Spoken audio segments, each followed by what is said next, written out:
Bonjour et bienvenue sur la chaîne Senior et Grand Débutant. Je m'appelle Claude et comme d'habitude, c'est moi qui vais avoir le plaisir de vous accompagner durant la vidéo d'aujourd'hui. Nous reprenons aujourd'hui notre série consacrée à la gestion des emails via un navigateur web. Dans la dernière vidéo, nous avions appris à nous créer une adresse email à l'aide du service Gmail. Si vous ne l'avez pas suivi, je mettrai un lien dans cette description. Nous avions, à titre d'exemple, créé l'adresse suivante: proposition.sujet@gmail.com. Bien sûr, dans la vidéo précédente, il fallait vous-même, pour vous créer votre propre compte Gmail, utiliser vos propres coordonnées, cet email ne servant qu'à cette formation. Donc j'ai fait quelques changements par rapport à la dernière fois qui, je vous rassure, n'ont pas d'incidence sur l'utilisation de Gmail ni même sur la vidéo d'aujourd'hui. C'est simplement que quand nous avons fini la création de notre compte la dernière fois, nous avions un email qui était issu de l'équipe de Gmail auquel nous ne pouvions pas répondre et une petite fenêtre de configuration qui s'affichait comme ceci, qui nous montre les étapes de configuration de notre mail Gmail. Comme ce sera le sujet de cette série vidéo, je choisis de la fermer. Donc vous voyez, quand nous sommes connectés à notre compte Gmail, par défaut, nous sommes toujours connectés à notre boîte de réception principale, puisque c'est là la fonction principale d'une gestion des emails via un navigateur. Quand on se connecte à son compte Gmail dans un navigateur web, c'est d'abord et avant tout pour voir ce que nous avons reçu comme email. Donc à titre d'exemple, vous le verrez, on va les étudier un par un. Je me suis envoyé à cette adresse 3 mails de types différents pour que nous puissions voir les différents types de mails que nous pouvons recevoir. Alors nous voyons ici que lorsque nous sommes dans notre boîte de réception, c'est écrit en rouge et en gras, et entre parenthèses, il y a un petit chiffre qui nous indique le nombre de mails que nous avons dans notre boîte de réception que nous n'avons pas lu, ici 3, ce qui correspond à la totalité des mails qui se trouvent dans notre boîte actuellement, mais ça pourrait très bien être, on pourrait avoir 25 mails et ne pas en avoir lu que 3. Le petit chiffre ici nous indique le nombre de mails non lus. Nous pouvons également les repérer au fait qu'ils s'affichent en gras. Alors, suivant la taille de votre écran, vous verrez plus ou moins de lignes affichées dans votre boîte de réception, ce qui ne vous enlève pas des mails de votre boîte, mais simplement, si vous avez un très grand écran, vous pourrez afficher plus de lignes simultanément. Si vous ne les voyez pas toutes, vous avez toujours ici le nombre de mails total que vous avez dans votre boîte, ici 1 sur 3 en tout. Si nous en avions par exemple 200 et que seulement 15 étaient affichés, il vous mettrait email 1 sur 15 sur 200 et vous pourriez naviguer à l'aide des flèches. Ici les flèches sont inactives puisqu'effectivement nous voyons la totalité de nos mails dans notre boîte de réception. De même, si vous voulez afficher en plus petit les mails pour pouvoir voir plus de lignes sans avoir à changer bien sûr la définition de votre écran, ce qui n'est pas toujours possible, eh bien il suffit ici de cliquer sur le petit bouton paramètres. Vous voyez que par défaut la densité d'affichage est réglée sur normal. Si vous mettez moyenne, les emails se resserrent un petit peu, s'affichent un petit peu en plus petit pour en afficher plus dans le même espace. Et si vous mettez élevé, eh bien vous voyez, il s'affiche encore plus petit, ce qui permettrait dans cet espace d'afficher plus d'emails simultanément. Bon, par défaut, là, nous pouvons revenir sur normal, ce qui vous aidera à mieux voir les emails. Par défaut, nous voyons que pareil, Google va créer un certain nombre de catégories d'emails qu'il va classer. Ce sont des catégories créées par défaut. Par défaut, il y a bien sûr notre boîte mail principale, c'est celle-ci, mais il créera aussi un onglet réseaux sociaux. Si vous recevez des mails, admettons, issus de certains réseaux sociaux comme Twitter, etc., ils pourront s'afficher ici. Et si vous recevez des mails promotionnels issus de certaines choses, certains commerçants, par exemple, demandent à Gmail d'afficher automatiquement le mail qu'il vous envoie dans cette catégorie plutôt qu'ici dans votre boîte principale. Nous verrons que moi, personnellement, j'utilise pas ou peu ces onglets, mais il se peut qu'ils soient remplis de temps à autre par certains mails. Ne vous inquiétez pas, ils comptent comme des mails dans votre boîte de réception totale. Ce sont simplement des classifications et non pas, vous n'avez pas 3 boîtes mail, une principale, une pour les réseaux sociaux et une pour les promotions. Simplement une classification des mails par défaut effectués par Gmail. Donc vous voyez, ici nous avons 3 mails, nous le voyons ici, 3 mails non lus. Si je clique sur un de ceux-ci, prenons par défaut, alors vous voyez aussi un truc qu'on peut voir facilement, c'est que au fur et à mesure que nous recevons des mails, le plus récent est toujours affiché en premier, c'est-à-dire sur la première ligne. Vous voyez qu'ici j'ai envoyé 3 mails à 3 heures différentes, le plus ancien est affiché en bas de la liste à 14h04, puis un mail à 14h12, puis un mail à 14h14, et c'est le plus récent qui se trouve sur la première ligne par défaut. Voilà. Donc prenons-les dans l'ordre d'arrivée. Si je clique sur le mail tout simple reçu à 14h04, vous voyez qu'il s'affiche immédiatement le contenu de ce mail. Ici, le petit chiffre entre parenthèses est passé à 2, simplement pour indiquer que j'ai toujours, si on reclique sur notre boîte de réception, j'ai toujours mes 3 mails, mais j'en ai plus que 2 qui ne sont pas lus. Celui-là, ayant cliqué dessus une fois, je suis en train de le lire, donc il se déduit du nombre d'emails non lus. Et donc vous voyez ici, j'ai le sujet du mail en gras. J'ai ici un petit bouton qui me permet de classer le mail comme étant important. Nous verrons à quoi cela sert. Ici, Gmail m'indique que ce mail se trouve dans ma boîte de réception. J'ai une petite icône à droite qui me permet de l'imprimer si j'ai besoin d'imprimer ce mail, sachant que pour l'imprimer, bien sûr, il faut qu'une imprimante soit connectée à votre PC et qu'elle soit allumée. Et ici, j'ai un petit bouton qui permet d'afficher ce mail tout seul dans une fenêtre à part. Vous voyez, si je clique ici, j'ai ce même mail affiché dans une fenêtre qui lui est propre. Alors, je ne vous conseille pas trop d'utiliser trop de boutons parce que ça, si vous avez 10 mails et que vous faites ça à chaque fois, vous aurez 10 fenêtres sur votre écran, ça risque d'encombrer votre affichage pour rien du tout, sachant que, comme nous l'avons dit, vous pouvez parcourir vos différents mails en utilisant les flèches si vous êtes en train de les lire ou en revenant dans votre boîte de réception et en cliquant dessus. Donc, vous voyez que dès qu'on clique sur un mail, on a, comme on a dit, le sujet, le bouton important, le lieu où se trouve le mail, c'est-à-dire la catégorie dans laquelle il est classé par défaut, le bouton imprimer et le bouton afficher à part. Donc ici nous avons qui nous a envoyé ce mail, son nom et son prénom.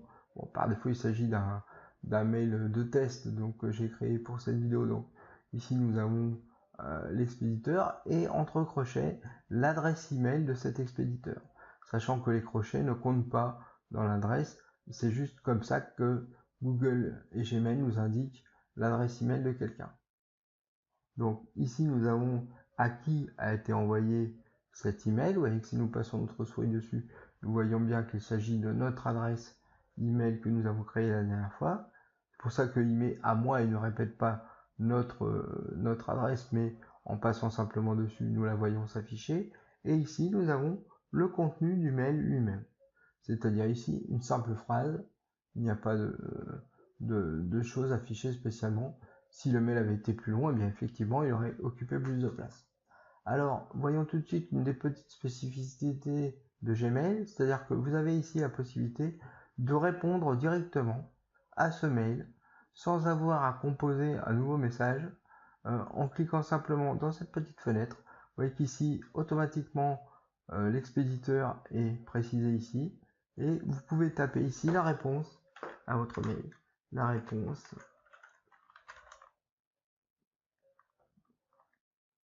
au mail envoyé. Alors je tape pas très vite, excusez-moi. Et celle-ci. Alors je tape volontairement des phrases qui n'ont aucune importance, mais pour vous montrer que au fur et à mesure que nous tapons, en fait, vous voyez ici vous avez une mention enregistrée. Ça veut dire que Google ici, et vous voyez que j'ai fait malheureusement une faute de frappe, et Google a la possibilité de corriger les fautes d'orthographe dans les mails en français, donc par défaut puisqu'il s'agit ici de l'interface française. Donc ici il me signale une faute d'orthographe, elle est soulignée en rouge, il me suffit de cliquer sur le bouton de droite, il me propose plusieurs orthographes parce qu'il ne reconnaît pas forcément le mot que je voulais écrire, et du coup ici je peux dire que c'était est, ouais. Et celle-ci je peux mettre 3 petits points, continuer de taper, voilà, je continue, oups, ma réponse. Je peux très bien sauter des lignes, faire des paragraphes, bref, taper comme si je tapais une lettre. Et vous voyez que si je ne fais rien, au bout de quelques secondes, vous avez ici le mot enregistré qui apparaît. Pourquoi? C'est parce que simplement, au fur et à mesure que je tape ma réponse, si il arrive une panne ou que en fait je ne tape pas vraiment très vite et que je ne veux pas perdre ce que je suis en train de faire, Google enregistre à intervalles réguliers mon mail que je suis en train de taper ici dans la catégorie brouillon. Tant que je ne l'ai pas envoyé ou décidé de ne pas l'envoyer et donc supprimer, eh bien, il va l'enregistrer à intervalles réguliers dans la catégorie brouillon, ce qui vous permet de commencer à taper un mail, de vous arrêter et de le reprendre plus tard si vous en avez envie. Il sera automatiquement enregistré. Par défaut, tous les mails que vous avez commencé de taper et que vous n'avez pas envoyé se retrouveront ici dans la catégorie brouillon. Alors par défaut, vous ne voyez pas cette catégorie puisqu'elle n'est pas affichée. Par défaut, vous voyez juste boîte de réception, message suivi, message envoyé. Et vous avez un petit menu plus pour voir les autres catégories créées par Gmail. Il suffit de cliquer sur plus et vous voyez les autres catégories par défaut. Et ici, donc le brouillon qui affiche ici 1 puisque je n'ai qu'un mail dans les brouillons et c'est celui que je suis en train de taper. Donc vous voyez, je peux, ceci conclut la réponse. Je mets un point. Si je décide de l'envoyer, je fais envoyer. Vous voyez, le bouton envoyer ici. Ici, vous voyez, il me met envoi en cours et votre message a été envoyé. Donc, quelques temps après, mon destinataire, c'est un senior et grand débutant, question de senior GDI, va recevoir ce mail. Ce que nous allons pouvoir vérifier dans quelques minutes parce que j'ai ouvert un onglet où nous verrons cette boîte de réception justement.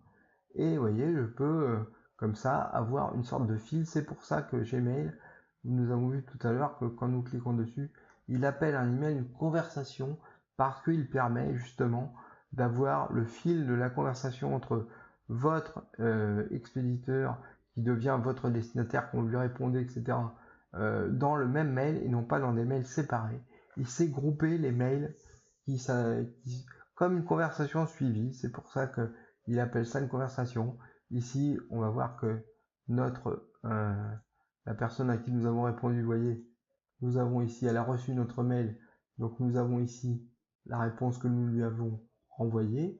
Si de même, lui, il choisissait de nous répondre, eh bien, il ferait réponse, il taperait sa réponse, voilà, bien reçu votre réponse.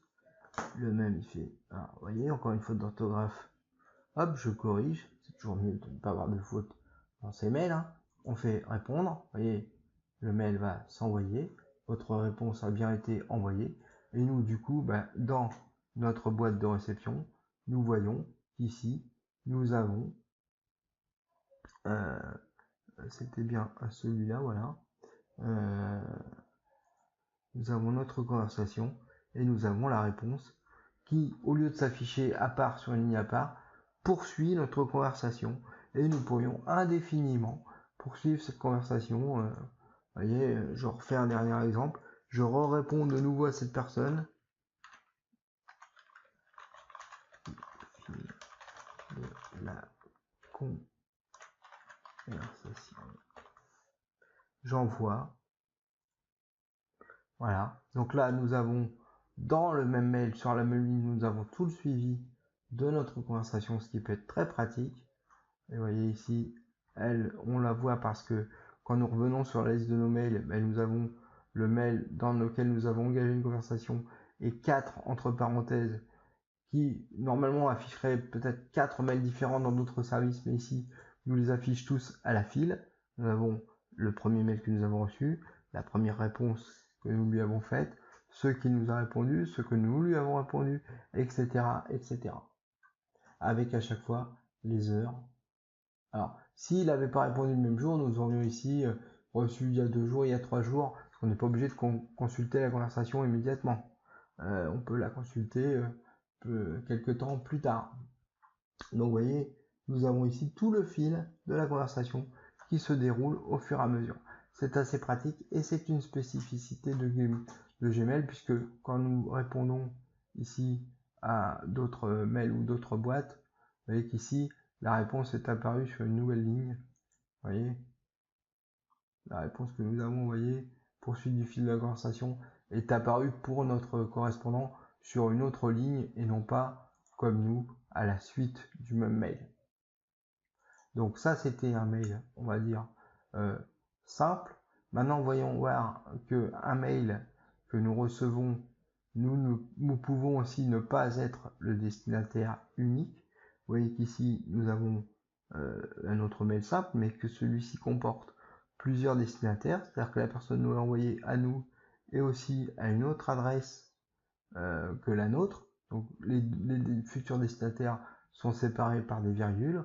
On voit ici, alors, il peut y en avoir plein, mais vous voyez qu'on peut très bien recevoir nous un mail qui ne nous est pas uniquement destiné. C'est une des fonctions de l'email et une des choses les plus pratiques, c'est-à-dire que nous pouvons nous-mêmes envoyer un mail à plusieurs personnes en même temps. Nous allons voir comment composer un email et l'envoyer à plusieurs personnes simultanément. Ici, ce mail-là nous a été envoyé à nous, mais en même temps à une autre personne. Alors nous ferons des vidéos plus tard. Il y a des fonctions un peu plus spécifiques sur nous pouvons avoir des destinataires cachés, etc. Mais ça, nous le verrons plus tard, ce n'est pas le sujet d'aujourd'hui. Et enfin, pour conclure cette vidéo, nous allons voir le dernier type de mail que nous pouvons recevoir, qui est un mail, ce qu'on appelle avec des pièces jointes. Là aussi, nous ferons des vidéos spécifiquement sur ce sujet. Et donc, comment nous pouvons déjà repérer un mail qui comporte des pièces jointes? Eh bien, c'est parce que déjà, nous voyons qu'ici, nous avons une petite agrafe, enfin un petit trombone, qui est affiché à droite du mail et qui nous indique que ce mail, non seulement a un contenu texte, contenu de base, mais aussi, vous voyez, quand nous cliquons dessus, a des pièces jointes. Ici, j'en ai mis volontairement plusieurs. Donc, il nous indique bien 3 pièces jointes. Ici, j'ai toujours l'expéditeur, le destinataire, le contenu du mail, le sujet ici. Et vous voyez, ici en dessous, j'ai les pièces jointes. Alors, les pièces jointes, ce sont simplement des fichiers qui sont attachés à notre email et que, un peu à la manière, si nous envoyons une lettre physique, nous glissons une photo dans l'enveloppe, ici, j'ai attaché volontairement 3 images qui sont les images de mes chats, mais ça aurait pu être d'autres documents, des documents texte, des documents vidéo, etc.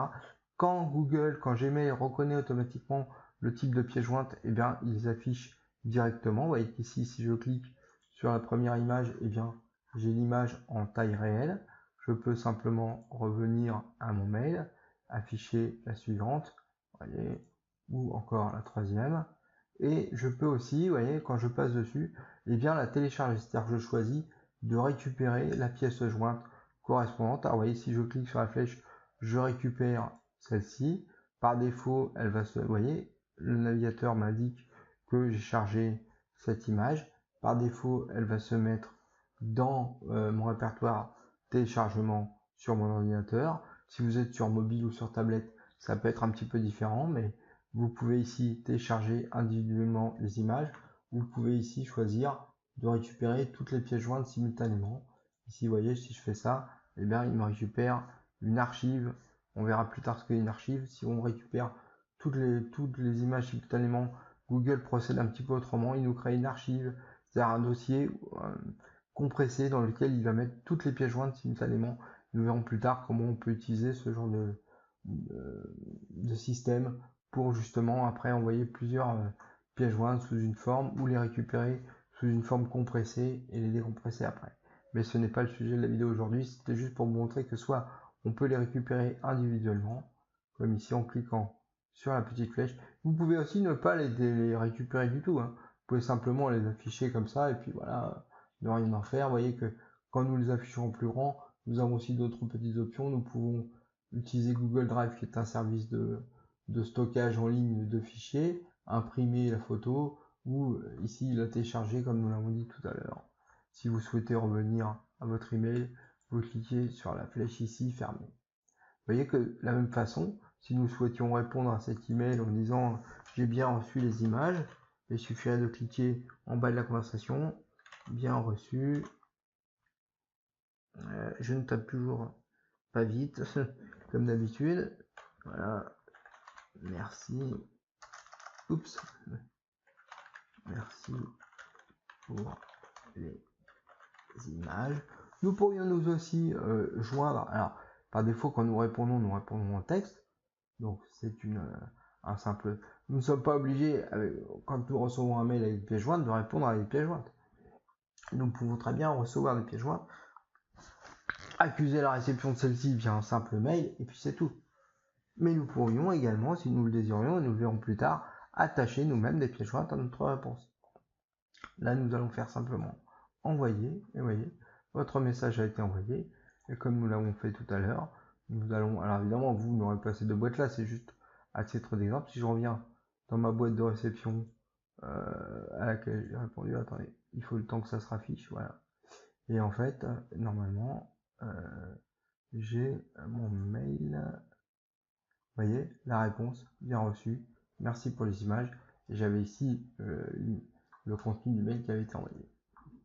Donc voilà, qui va conclure cette petite vidéo d'aujourd'hui, qui fait déjà 20 minutes, donc je ne voudrais pas vous faire une vidéo trop longue. Nous poursuivrons cette vidéo bien sûr la prochaine fois avec la composition directe de mail sans utiliser le système de conversation, et puis les autres fonctions, les étiquetages de mail, les messages suivis, les messages importants, etc. etc. Voilà, j'espère que vous aurez trouvé de l'intérêt à avoir visionné cette vidéo, et en attendant la prochaine, je vous rappelle que vous pouvez toujours mettre des commentaires en bas de celle-ci, me signaler votre approbation en cliquant sur le petit pouce en l'air, ou envoyer des propositions de sujets à l'adresse email suivante: proposition au singulier, .sujet au singulier, @gmail.com.